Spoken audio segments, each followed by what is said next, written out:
just about to get started. Thank you everyone who's here a little bit early.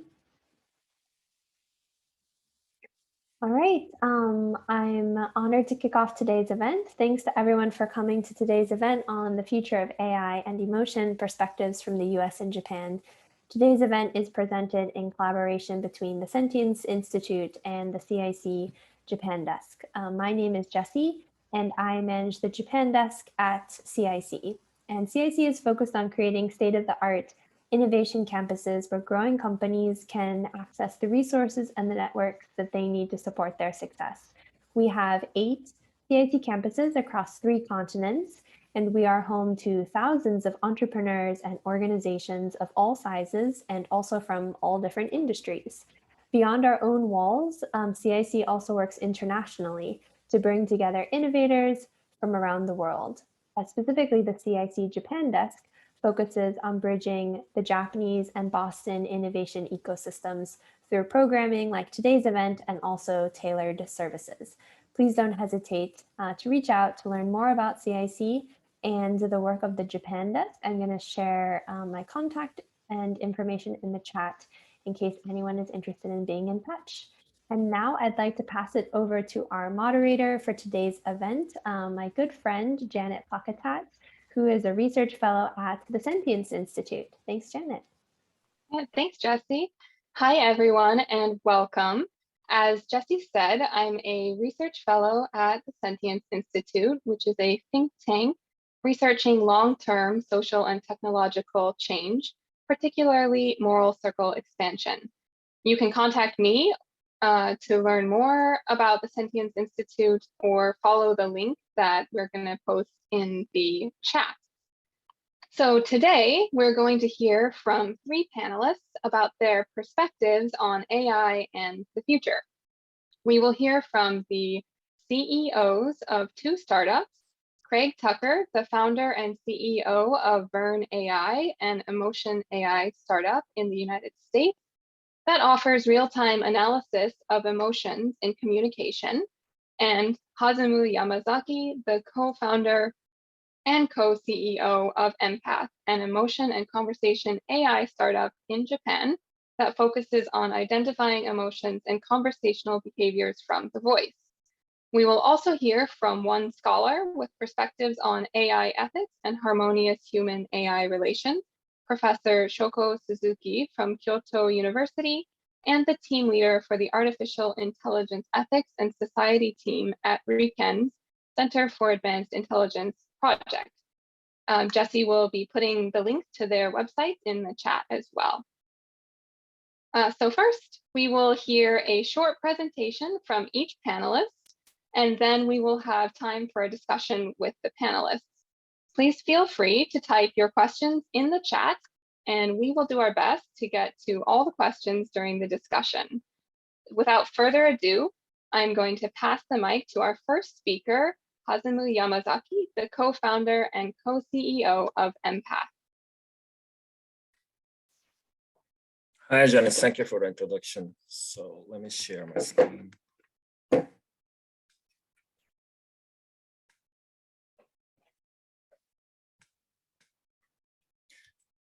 So, hello, everyone. I'm Hazumu, co-founder of Empath, and we develop voice emotion AI, which can identify human emotions based on their speech behavior. And my background is not a computer science, actually. I'm from in academia, focusing on comparative literature and philosophy. And I was also a visiting PhD researcher at New York University for comparative literature and philosophy. So I'm mainly focusing on creating the concept of the emotional artificial intelligence from the perspective of the humanities as well as the philosophy. And we Empath mainly provide voice emotional recognition AI solutions, which can identify mainly 4 emotions, including joy, calm, anger, and sorrow, in addition to energy point, which can identify the extent of the motivation of the people. Not only the emotional recognition solution, we also provide other speech AI solutions, which are speech recognition, mainly in Japanese, as well as speech analytics solution, which can analyze the speech behavior, or for instance, the proportion of the speech, speed of the speech, or tone or intonation, for instance. And so far, we have about 3,500 customers over 50 countries in multiple business sectors, such as mental health care, automobiles, robotics, and so on. But mainly, we are focused on the contact center as a primary target market. So we also have a SaaS solution, which is called Beluga Box. That is a conversation intelligence for the contact center, which can identify not only emotion, but also speech behavior, as well as customer satisfaction, ultimately.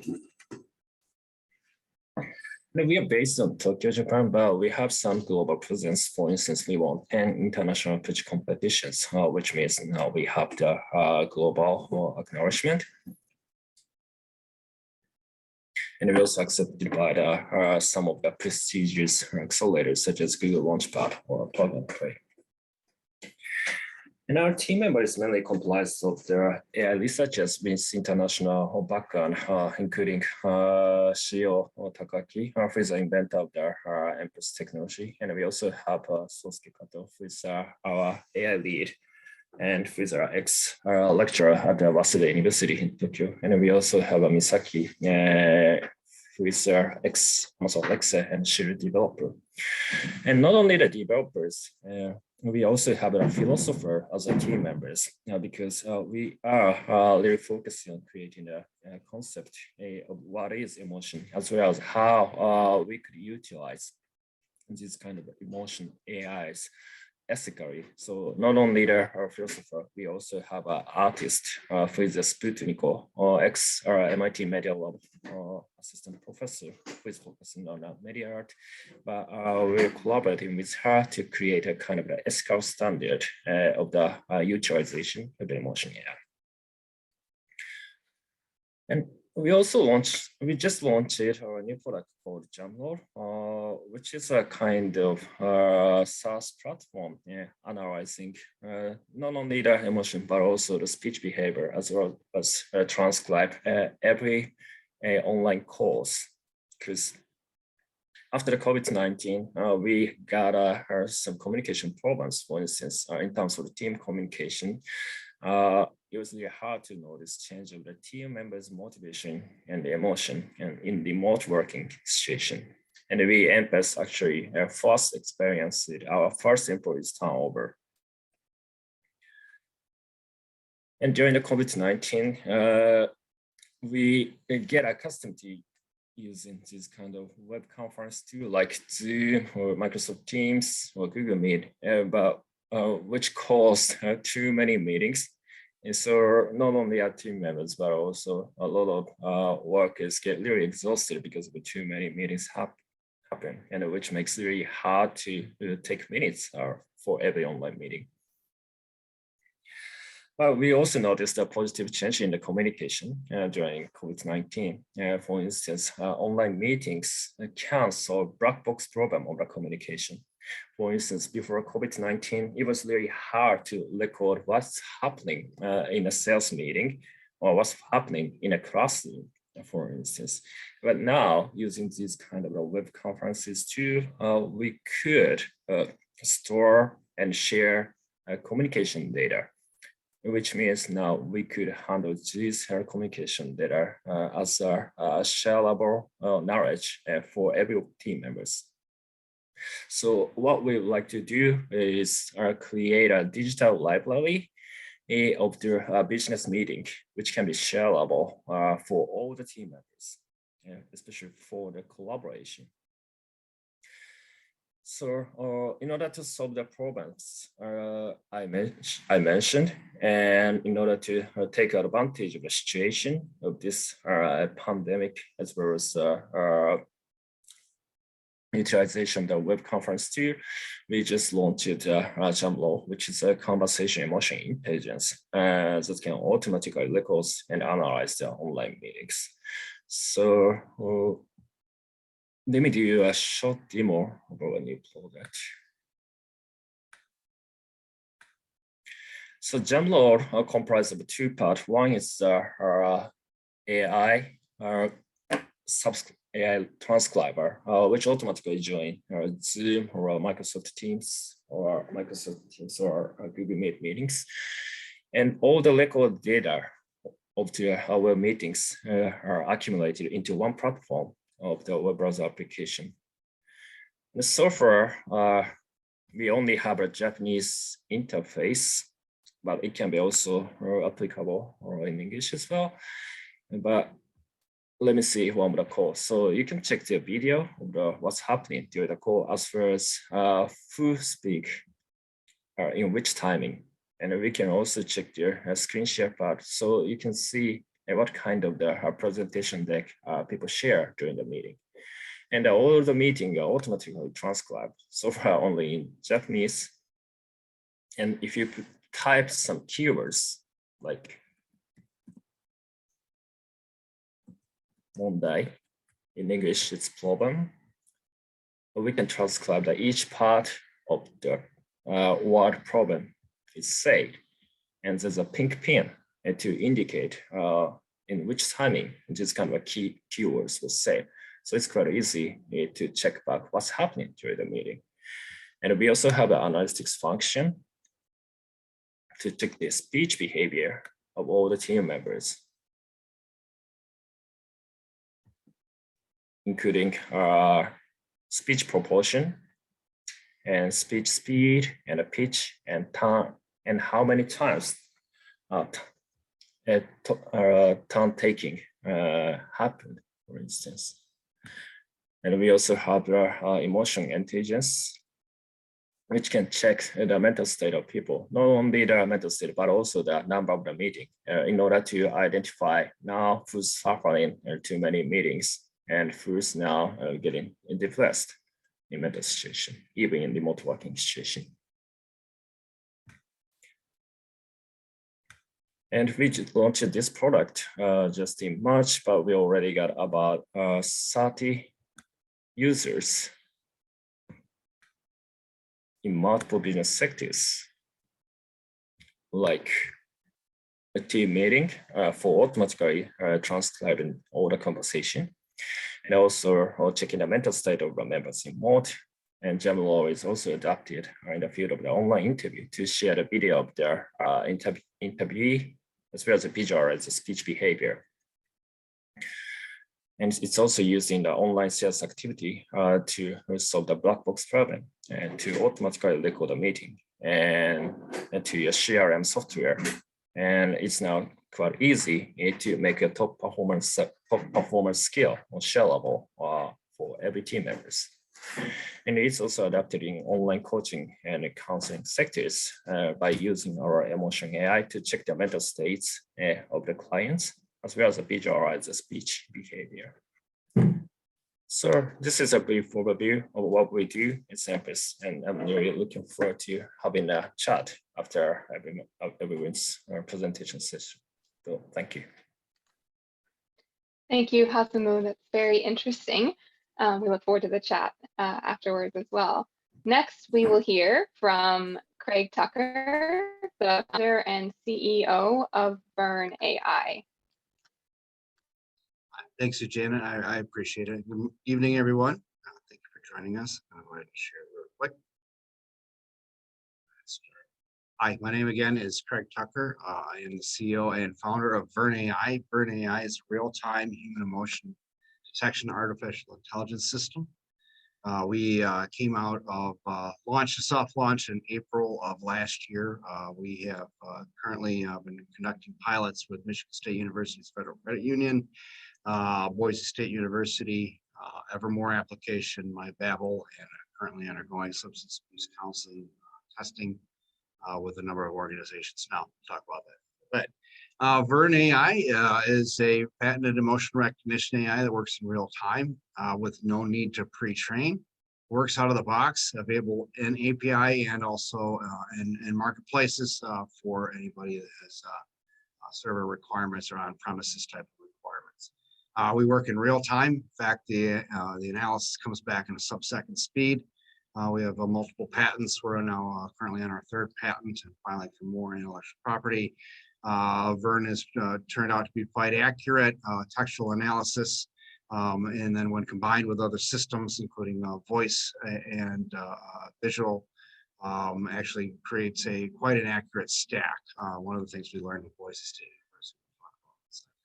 Right there in the video, and I'll also pop this into the chat once I get done speaking, is the explainer video. Kind of talks a little bit about the methodology behind VERN, how it works, and how we are a network of CEOs and like-minded individuals that are doing research and development into emotions and what they actually are, how we can operationalize them to increase automated and computer understanding of emotions. How is VERN better? Well, obviously we're a little biased, but we based our model on neuroscience, and specifically the detection of incongruity. Sharing of incongruity results in a dopamine reward. These kind of result in 3 emotional conditions as per Edmund Rolls: euphoria, dysphoria, and fear. VERN has now patented methods to detect these emotions and these incongruities, and how they all play together is really the secret sauce. Avoids common pitfalls in that it's not a rigid ML-derived model. Sometimes when we have a ton of data, we get we run into problems with the ability to or the flexibility of the system. Any new inputs obviously can throw stuff off. So it's a little bit different kind of a model. VERN's interpretation is refined by identifiable frames of reference that are categorized by demographics, publicly available statements, location affiliations, and etc. VERN is designed to be less biased than other systems in that it doesn't use any derived data list of just one particular source. Uses a new model of communications, what we've patented. So basically a take or an expansion of the personal transactional model of communication, Shannon Weaver. Sender encodes messages for a receiver to decode. We have identified the processes within that and added a moderating variable, which we call a personal frame, which greatly increases the accuracy of the interpretation. And it also considers cohort effects, which most systems actually don't even really consider, and therefore have problems with accuracy.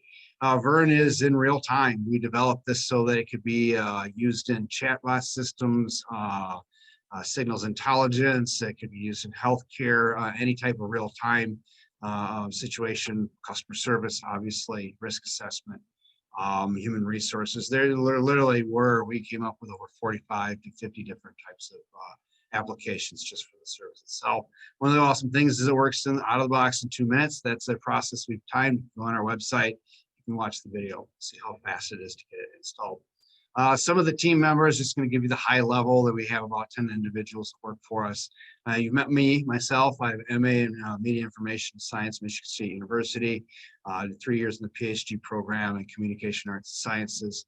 That's where I met Brian Novak, our CTO. He's an MA in Serious Game Development. And by the way, gamification, game principles very much apply to communications and are all baked into the VERN system itself. Ed Christensen's our president, also our corporate counsel. Dennis Walters is the director of information architecture, one of the best technical gurus that we've ever met or even known of. Wonderful to have him on board. And Dr. Brendan Watson is our director of research, PhD from University of North Carolina, was my mentor at Michigan State University. He writes the book on analyzing media messages using quantitative content analysis and research. Whew, it's like a mouthful. He is currently working on the next version, which should be released, I believe, sometime in the fall. Brendan, I'm sure will work. We are currently launching VERN Health, which is an application of the VERN API service for healthcare, including live telehealth analysis built with built-in Zoom integration, detects the emotions in real time, tracks over the entirety of the conversation, graphing the highs and lows and the different emotional points that are on the screen. What you see now is a mock-up. This has been a lot further along. I'm not authorized to show you yet. But please tune in, everybody, and we'll be releasing it soon. We've currently built a form analysis that we're doing testing on substance abuse patients currently. Session recorder that was requested by EMT operators and smaller offices that will be able to analyze audio. We have a progress dashboard we're building, which includes all emotional data from pre and post treatment, from the questionnaires into the live sessions. In addition, we have an application platform, which allows the partner applications to provide data points that will help the practitioner and the therapist, or the in a lot of cases general care physicians have to do these diagnostics. So this allows for a biopsychological neuro baseline, and then obviously tracking over time. It includes a health transcript. We do a transcription and kick out a transcript, which also includes a post-action report from all the different types of emotions that may be present. And not only that, but also what level of intensity that you're actually witnessing within the meeting itself. When we talked about, the patient progress dashboard is huge for us, and this will allow us to, to track and see when treatments have been effective, when they haven't been effective. Obviously, track the introduction of new drugs or new treatment and seeing if they are actually effective or not. So that's pretty much it. VERN enables computers to understand human emotions. And we'd love to have you discuss, VERN, how it can be part of the story going forward.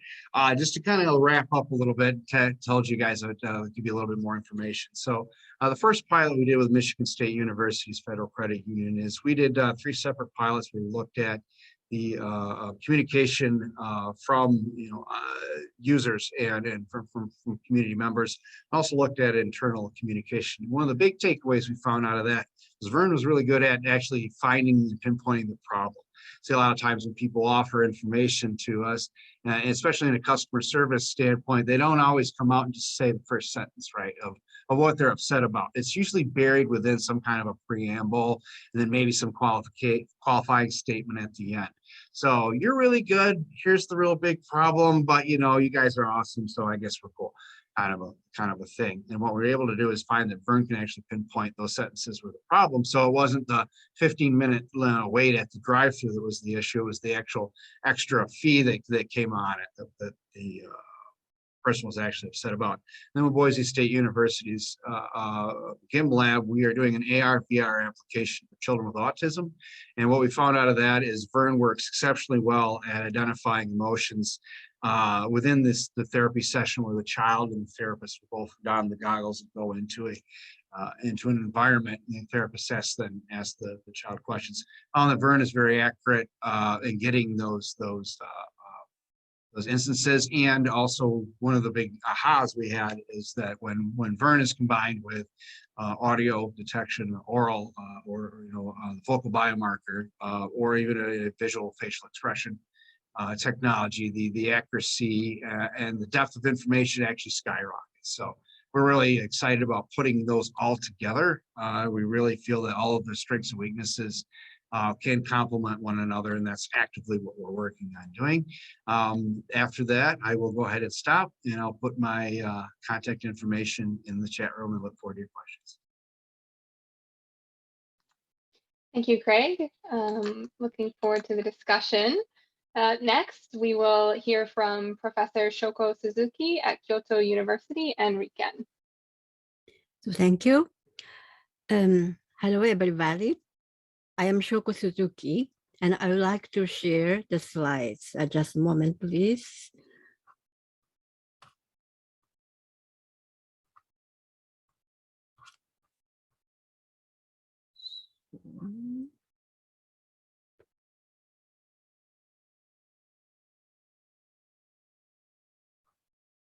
Okay. So, I'm a researcher on ethical and social issues of artificial intelligence, especially manage of emotion and tactfulness for human-human communication and human-machine communication. So I would like, first of all, I'd like to ask you, what is emotion? Emotions are the feelings we have toward an object. Emotions are the source of human behavior and the key to connecting with others. The psychologist Paul Ekman has identified 6 basic human emotions. Possessing these emotions is a basic condition for being human. Being able to identify your own and others' emotional states is essential for smooth communication. Emotion control skills are necessary. For this purpose, AI-based emotion recognition is becoming an important support tool.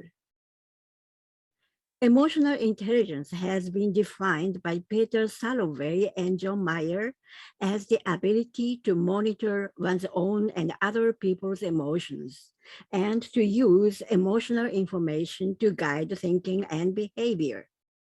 AI support is expected to be effective in measuring emotional intelligence to improve job performance and leadership. In addition, common emotions help us live in our societies. We experience and cultivate common emotions through religious rituals, traditional celebrations like birthday and funerals. These emotions include feelings of happiness, self-esteem, solidarity, and so on. These historical common emotions are main projects at Max Planck Institute and the Free University of Berlin in Germany that I collaborate. Emotions are important in strengthening social solidarity, and that is precisely why they are also easy victims of various negative attempts to manipulate them. There is an increasing danger of manipulating mass media and social media. AI assistance is effective in controlling the proliferation of negative emotions on social networking sites.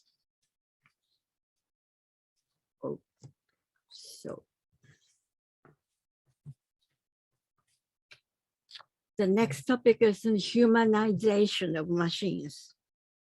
In recent years, AI-powered robots have been developed to assist in medical and nursing care. It is strongly expected that these AI robots will eventually become emotionally equipped like humans in the future. However, there is something to keep in mind when considering the future of human-AI collaboration, because AI-powered robots do not possess emotional capabilities or functions. They are merely equipped with programs that enable them to behave in response to emotional reactions when emotions occur. The robot only possesses the ability to behave as if it has emotions. Still, through smooth communication with a robot, there will be an increasing emotion dependence on the robot on the part of humans. There is a danger that these emotional dependence symptoms will eventually cause robot loss like pet loss. In the future, emotions experienced through participation as avatars in virtual spaces, such as the metaverse, will be accumulated in the same way as emotional experiences in the real world.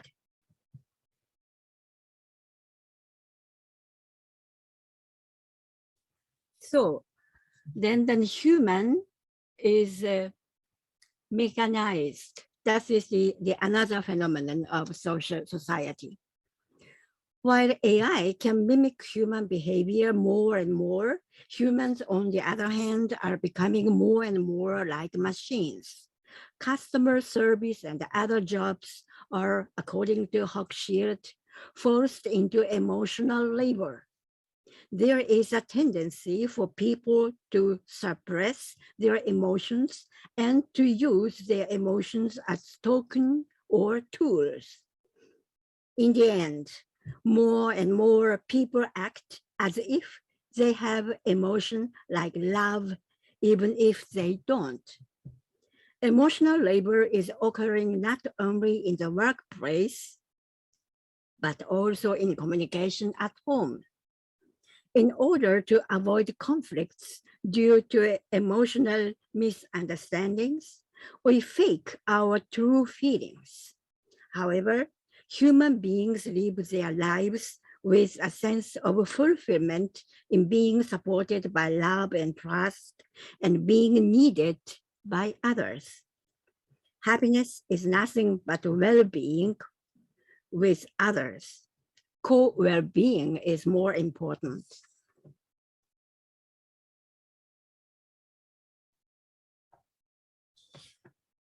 So then I would like to explain about the tactfulness in my major research project. When I do know if a stage will come in the future, when AI will truly be endured with consciousness and affection. For now, however, it is important to understand the limitation of AI functions and to explore ways to strengthen the emotional bond between humans. To do so, it is necessary to view the function of emotions in combination with other capabilities like intuition, bodily language. For example, the function of tact has been the focus of attention in philosophy and psychology since the 18th century. Tact originally means the sense of touch and also the art of human interaction. Tact synthesizes the five senses and acts as a switch between the conscious and unconscious mind. Tact has been emphasized as an art that doctors and teachers and other professionals possess. In Japan, it is interesting that tact controls the state of connecting with others and sharing the common field with them. Human beings are changing from moment to moment. When we share a place, we create an atmosphere that is unique to that place.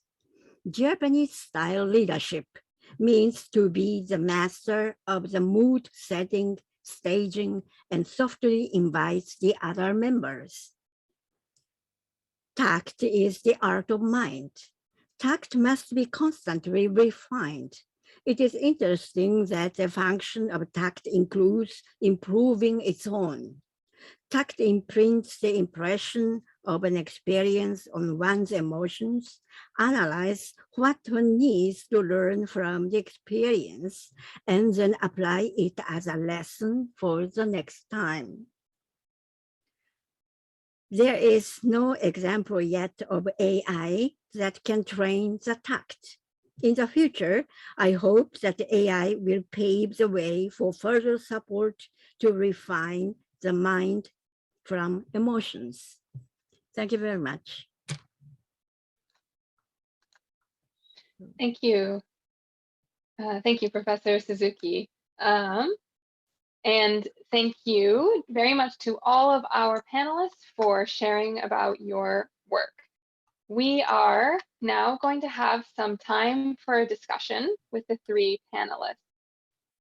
I am going to ask each of the three panelists a question to start us off, and we're happy to take questions from the audience as well. So if you have a question, please go ahead and type it in the chat.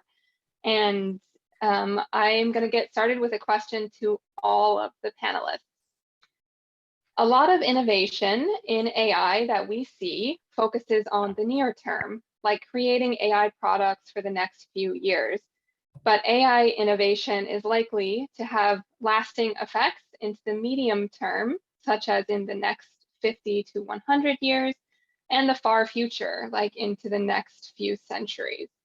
Where do you see the future of emotion AI in the near term, the medium term, and the far future? And anyone can get us started. I'll go ahead and jump in. So I see in the near term, emotion AI is more of a process, right? So it's more of enhancing processes that are there. just to kind of supplement what may be missing. I think in the medium term, you're going to be looking at enhancements on that. So emotion as a way in which to enhance process, not just to contribute to current processes, but to make basically new types of processes. I'm just talking, in generalities. And then obviously long-term for our future, we could be talking about, fully autonomous or mainly autonomous, maybe even sentience within AI sometime in the far future. So that's just my 2 cents.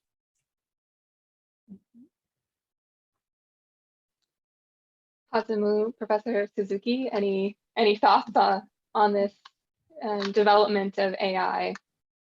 When it comes to the emotional AI, we still have a problem, which is how we could gather data and how we could define the light training data, especially in terms of the annotation. For instance, we Empath collect a lot of the voice data and put a label or a tags or annotation to each voice data. But it's all based on their subjective experiences of the speaker or listener, which means it's quite tricky for us to define what the emotion is. So in short terms, we have to define the light annotation scheme, as well as philosophically, we have to define what an emotion is, especially in terms of the computer science, which should not be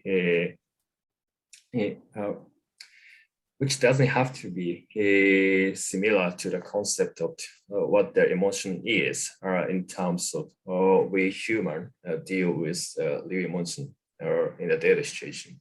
But we have to define what machine can do, especially for in terms of their own perception of the emotion, which is a little bit different from a human being. So to sum up, I'm quite interested in short terms how we could create an annotation scheme of the subjective experiences in order for machine to learn our subjective experiences like emotion. And in long term, we have to define what an emotion is, not the strict sense, but in the sense machine can understand that, which is a little bit different from the human perception. Yeah. And from the perspective of technological civilization, we humans customized our capabilities. We found the fire or many instrumentals. AI technology is one of these technological civilization, and we have to change or customize our capabilities for the life and so effective to work. And in the next 50 or 100 years, it may more and more speed it to make capabilities another thing. And we have to watch what kind of capabilities are forgotten or and the new capabilities to gain. We have to check the capabilities of humanity. It is a big job of scholars and then school teachers, I think. Very interesting. Before we go to a question from the audience, I would like to follow up a little bit on something that everybody has mentioned so far, and that is, what does the term emotion actually mean? What does it mean to you in your field? What does it mean in the context of AI?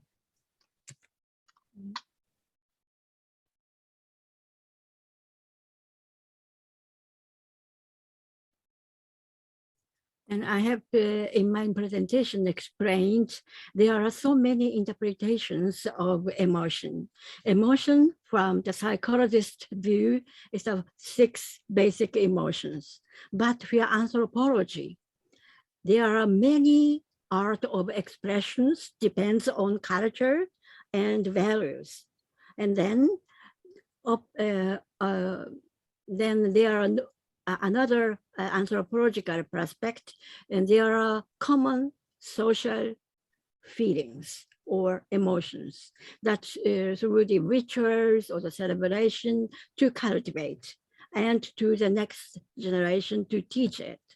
And we have several levels of the art of emotions. And I think it's the emotion is one expression of humans' capabilities, one of the capabilities. There is the like intuition or bodily language or other sixth sense and so on. They are so another expression of emotion. What is emotion or emotion exists or not is the one perspective of emotion research. Oh, that's very good, Dr. Suzuki, and you're absolutely right. There really is no formal definition or standardized set concept, right, conceptualization of what emotions are. In fact, we're still doing a lot of research into finding out what these things actually are. It's one of the big pushes for my organization is that we were doing research to try to figure a lot of this stuff out, because it really isn't known. What we've been finding is that this detection and the sharing of an incongruity is a very important part of the logic and the emotional, as it were. We'll just call it emotions. It seems to be that emotions may be from an evolutionary perspective, maybe a learning mechanism in order for humans to adapt to their environment. So that we are learning all sorts of ways in which we can interact with our environment, things that keep us safe. Fear, for example, touch the stove, it's hot. Next time you may not touch the stove. You learn about safety signals. Stove's turned off, it's not red, probably can touch, can't smell, anything burning, things like that. So it seems to be that this whole learning mechanism is very important, and it kind of dovetails in with kind of the overall theme of this talk, right? Of how will AI become sentient? Does it become a being? Does what necessitates a thinking, feeling entity, right? I mean, these are questions we're still trying to grapple with. But I think that all of us, I think that and the people on the panel, we're all really aware that we're blazing trails, and sometimes we're going to get it right. And sometimes we're going to get it wrong, but we're blazing that trail forward, because eventually, we will come to that understanding where there will be validity, to everybody and to all cultures. Depending on variances, obviously, they're not always going to be the same. But according to mathematicians, we've come from the same 24 mating pairs, and we're all 15th cousin. So there's a likelihood that there's a lot of similarities within the systems. Speaking of blazing trails, we have a question from Jennifer Clifford in the audience, asking the panelists to talk a little bit about the ethics of AI use. For example, will we need to get approval from patients to use AI when monitoring healthcare for therapy and other reasons? And to what extent do we monitor human emotion? That's a thorny issue, obviously, with ethics. It's always the goal of medicine, Hippocratic oath, is to do no harm. Really is kind of on Asimov's principles as well, with computing and robotics, is that robots, sentient beings, will do humans no harm. So I think that really has to kind of underlie any type of engagement you do, particularly in healthcare. I know we're currently doing that. And it's really interesting, because there are some systems in which you actually have to disclose a diagnostic tool, but then again, the doctor doesn't ask you for permission for you to use a stethoscope, which is a lot of the same thing. It can actually probably might actually give you a little bit more personalized information than, say, your volunteering emotional state. So typically with what we do is we kind of follow an academic model, where we have everything kind of going through a review board with our advisors, and also with the institution that we're working with, in order to make sure that we're not doing any harm. And so I think that from our perspective, what I know, that's really how we're handling it. But it's different, and every situation can be different, and the rules are thorny depending on whether you're in the United States or Europe or Japan. Everybody has different regulations.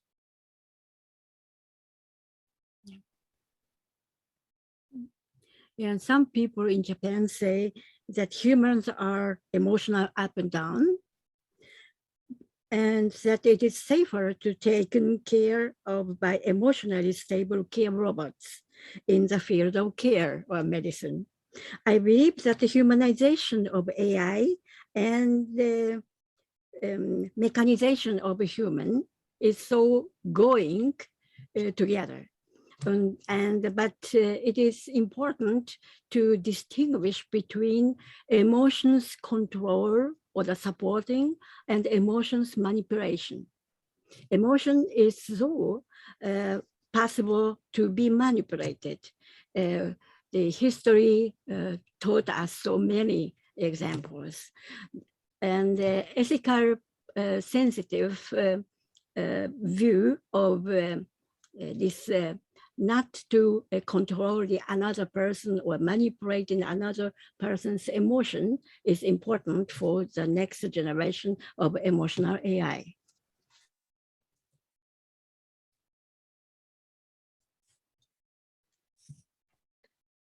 Great. This is all so interesting and so many important topics that you're touching on. We have another question from the audience from Ken Endo. Regarding communication style in each country, this is strongly affected by family system more than religion and culture. And characteristics of each person will also influence them, and the situation and their background will impact emotions.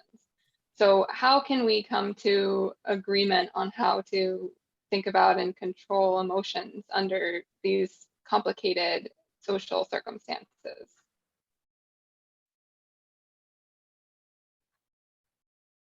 It's pretty complicated, right? Because I think using a one size fits all rubric, I don't know if it necessarily would work. I think first of all, you need to understand the emotions that are present. I think that one of our big pushes, and we say we're an empathy company, right? Empathy plus the problem equals solution. So you really need to understand what you're dealing with and understand the emotions and feelings, give you a lot of an idea about what the motivation of the person you're communicating may be. So I think that understanding what that base empathy, I think, goes a long way in order to control, emotions.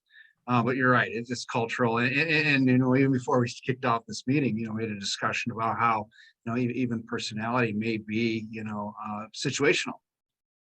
So it may be really hard where somebody who may be pretty well, in control of their own emotions may have a situation where they just can't.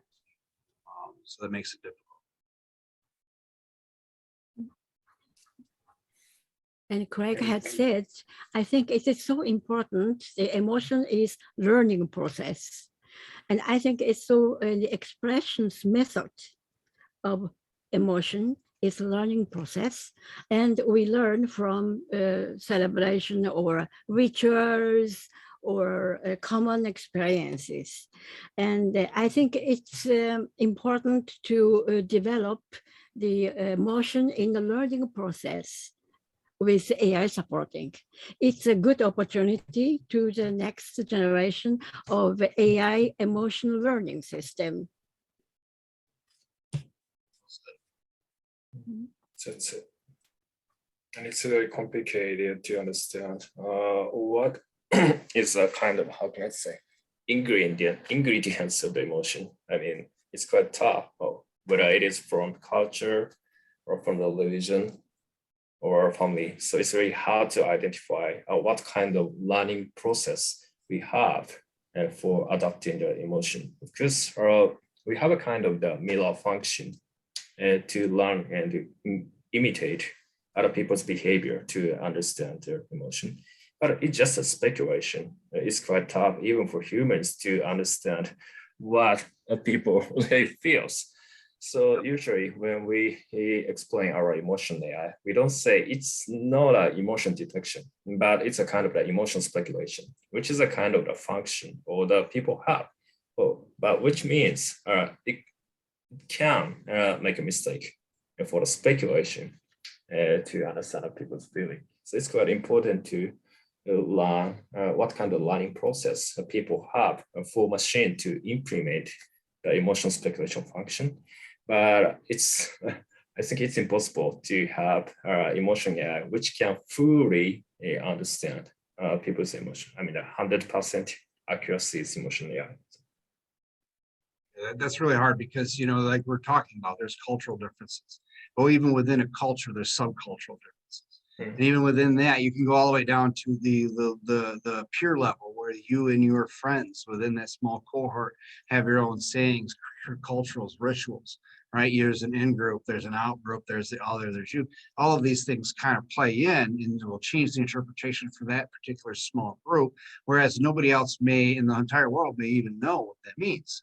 Right? Yeah, like that's true. Kovishi from Donald Trump. I mean, what is that, right? He says certain people know, and maybe they do.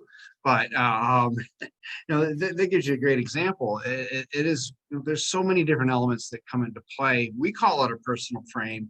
It's hard to quantify. It's possible. It's very hard to quantify. But it just goes to show that there's going to be multiple interpretations. And one of the things we found with VERN is when we started doing research is a lot of times with these emotional messages, there's more than one there, right? You may key on as a human being, say, oh, that's sad. But when you run it through the analysis, there's anger there, right?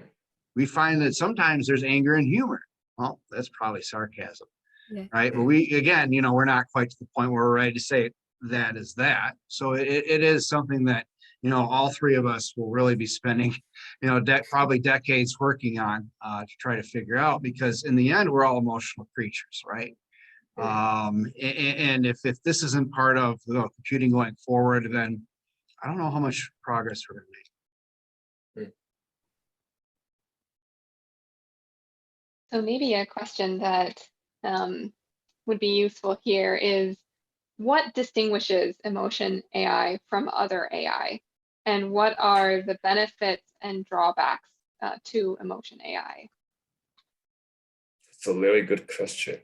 That's a good one. It's totally different from normal AIs like image recognition or natural language processing, because we have to deal with subjective experiences of the human being. Of course, our visual image recognition could be a kind of the imitation of the human perception, but we can have the right answer for it. Like if machine could detect the cat as a cat, it's a correct, but it's not the same case in emotion.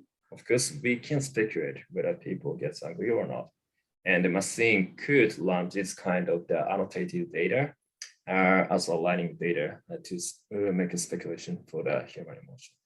But it's totally based on the subjective experiences, which human beings even cannot have a right answer for it. And we also don't know whether there is a kind of a right answer or not. It's just a matter of the field of the speculation.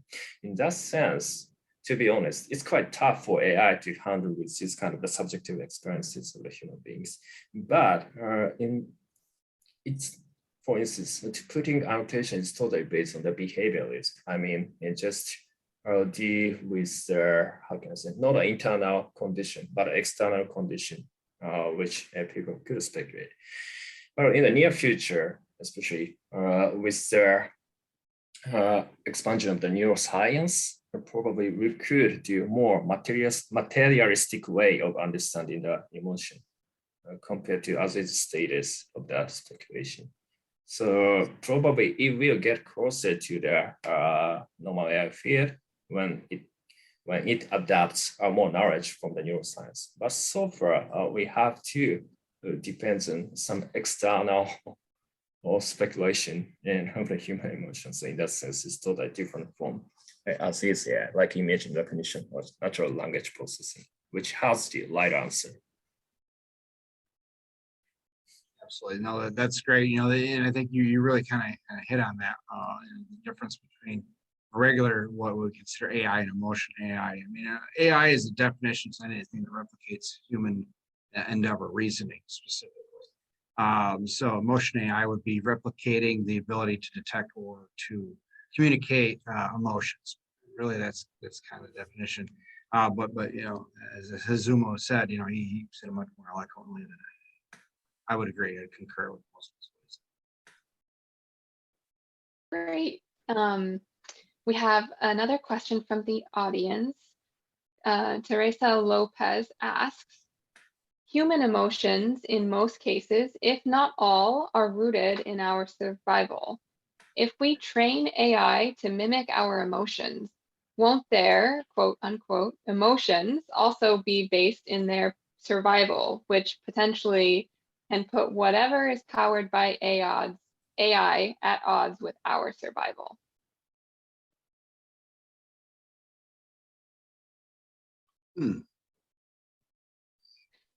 I think this is getting at another question that is sort of a big question as far as I understand it in AI ethics. And that is, what values should AI have? And what values do you think emotion AI should have? Probably if someone has to adapt to some different cultures or outside of their own culture, they have to learn their communication code of the emotion. In that sense, probably a machine could help human beings to understand their communication code of the different emotion in specific cultural scene, which will be very helpful to make someone adaptable for their each specific cultural context. In that sense, probably emotion AI, it could help people to make themselves to survive in some specific situation. But it's also adaptable for the machine as well. For instance, last year, Nobel literature winner Kazuo Ishiguro just published his new novel called Clara and Son, which deal with the robot with the emotion AI.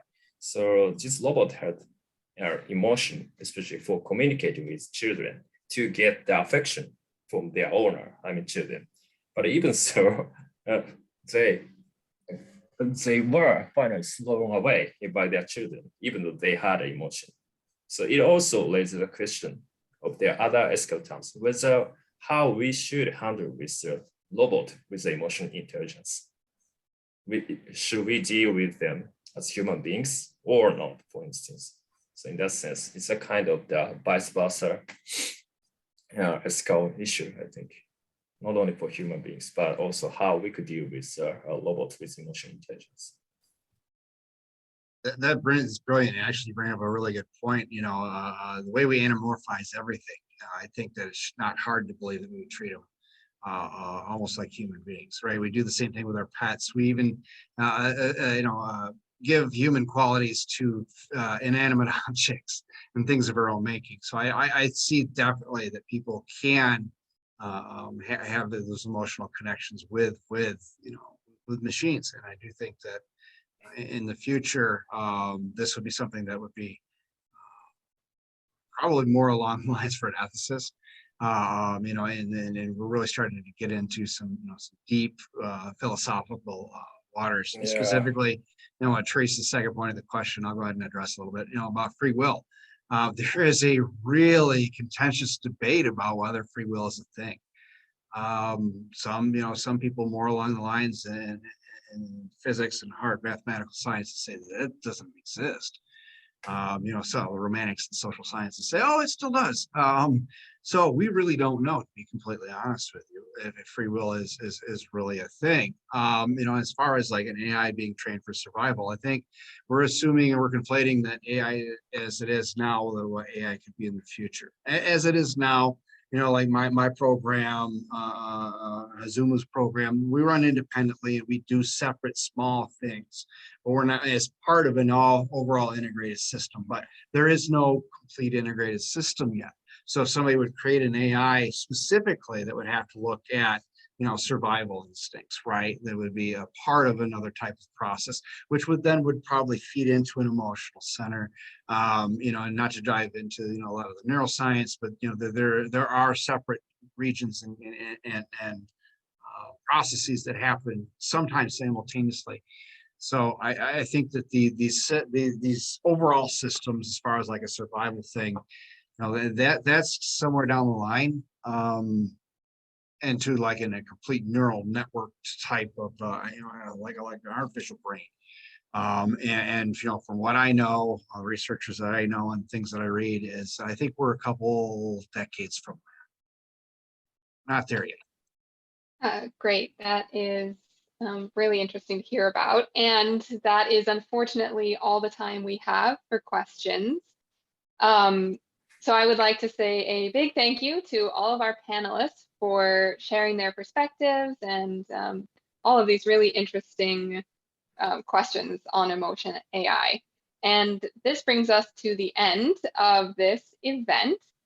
We will follow up with the audience members with an email that has a link to a short survey about the event, and a recording will be available as well.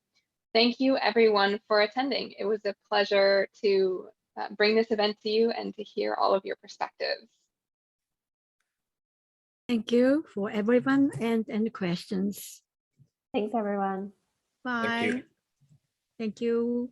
Thanks all for coming. Bye.